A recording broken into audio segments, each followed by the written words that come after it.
কিয়ামতের পরে মানুষের জীবনে শুরু হবে এক চরম বাস্তবতা, হাসর ও মিজান। মানুষকে তাদের কবর থেকে উঠানো হবে এবং তার জীবনের প্রতিটি কাজের বিচার হবে সুবিচারের এক মহান পাল্লায়। এমন এক বাস্তবতা নিয়ে আলাপ করছেন স্বামী স্ত্রী, চলুন শুনি তাদের কথোপকথন। আজ সূরা আল জিলজাল পড়ছিলাম।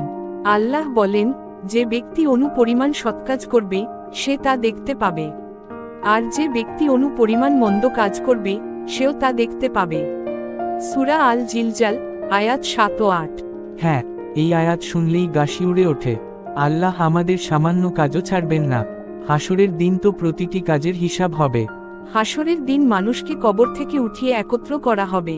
কোরআনে আল্লাহ বলেন, সেদিন মানুষ বিচ্ছিন্ন দলবদ্ধভাবে হাসরের ময়দানে বের হবে, যাতে তাদের আমল তাদের দেখানো হয়।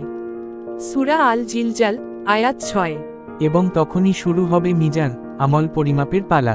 মনে আছে, রাসূল সাল্লাল্লাহু আলাইহি ওয়াসাল্লাম বলেছিলেন, যে ব্যক্তির ভালো কাজের পাল্লা ভারী হবে সে সফল হবে, আর যার খারাপ কাজের পাল্লা ভারী হবে সে জাহান্নামে যাবে। তিরমিজি।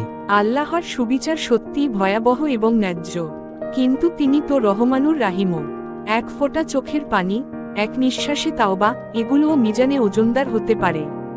তবে আমাদের কাজ তো আমল ঠিক করা, কারণ হাসরের দিনে কেউ কারো জন্য কিছু করতে পারবে না।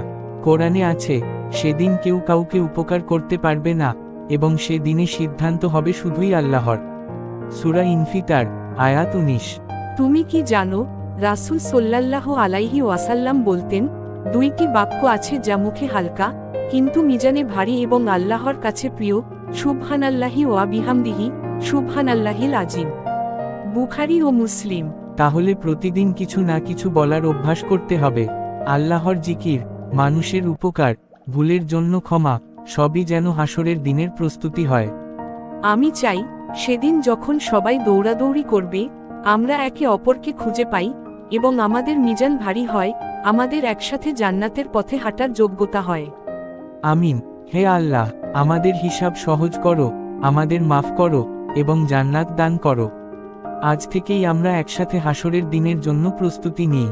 হাসর ও মিজানের উপর বিশ্বাস মানুষকে জবাবদিহিতার বোধে উজ্জীবিত করে। যারা সেই দিনের ভয়ে ও আশার মধ্যে জীবন কাটায়, আল্লাহ তাদের জন্য সহজ করে দেন সেদিনের হিসাব।